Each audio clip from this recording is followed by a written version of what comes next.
इसी tobacco plant को सुखा के, सड़ा के और गला के किसी रोलिंग पेपर में डाल दिया जाए तो ये तैयार हो गया सिगरेट का आगे वाला पार्ट। सबसे पहले जैसे ही आपने सिगरेट को बर्न किया तो टोबैको के जलने से धुआं निकला। इस सिगरेट स्मोक को आपने इनहेल तो कर लिया, लेकिन प्रॉब्लम ये है कि 4000 से भी ज्यादा हार्मफुल गैसेस और केमिकल्स इस स्मोक के अंदर कंटेन्ड हैं। बैड न्यूज ये है कि सिगरेट का ये ब्राउन कलर का पीछे वाला पार्ट, जिसे सिगरेट बट या सिगरेट फिल्टर बोला जाता है, ये बस नाम का ही फिल्टर है। मेनली इसका काम है टोबैको के उस पार्ट को रोकना जो पूरी तरह से ना जल पाया हो, जिसे दूसरे शब्दों में टार भी बोल दिया जाता है। लेकिन इस फिल्टर के होने के बावजूद भी कुछ टार आपकी बॉडी में एंटर कर ही जाता है। फाइनली सिगरेट स्मोक इनहेल करने की वजह से 4000 से ज्यादा हार्मफुल गैसेस और केमिकल्स आपके विंड पाइप में एंटर कर चुके हैं। ये केमिकल्स आपके शरीर को एग्जैक्टली कैसे नुकसान पहुंचाएंगे, आगे बढ़ के ये समझने से पहले कुछ सेकंड्स के लिए इस स्टोरी को रोक देते हैं और एक नई स्टोरी की हेल्प से सबसे पहले ये समझते हैं कि अगर आपने सिगरेट स्मोक की जगह फ्रेश ऑक्सीजन इनहेल की होती तो क्या होता। देखो, आपने ऑक्सीजन इनहेल की, वो आपके विंड पाइप में पहुंच गई।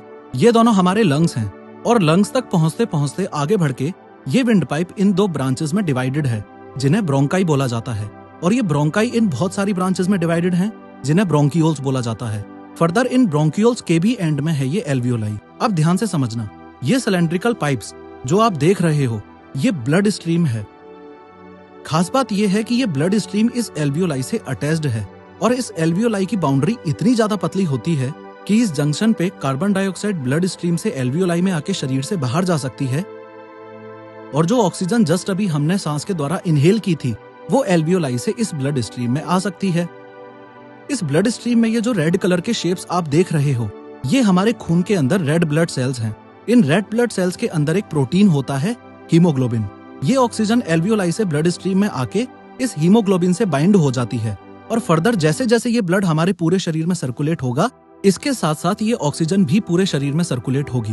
फॉर एग्जाम्पल, लंग्स से ऑक्सीजन निकली और पैरों में चली गई, हाथों में चली गई, ब्रेन में चली गई, एक्सेट्रा एक्सेट्रा।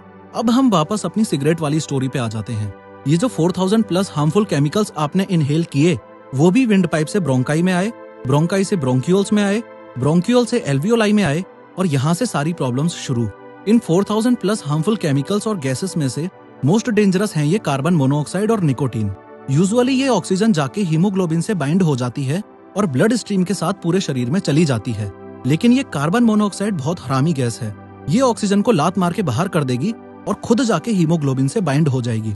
सिमिलरली ये निकोटीन भी इस ब्लड स्ट्रीम में आ जाएगा और इस बार आपके लंग्स में, आपके हाथों में, आपके पैरों में, आपके ब्रेन में ऑक्सीजन नहीं बल्कि कार्बन मोनोऑक्साइड और निकोटीन ट्रेवल करेंगे। ये एक मेजर रीजन है कि कंटिन्यूअस सिगरेट स्मोकिंग से सांस लेने में प्रॉब्लम आ जाती है।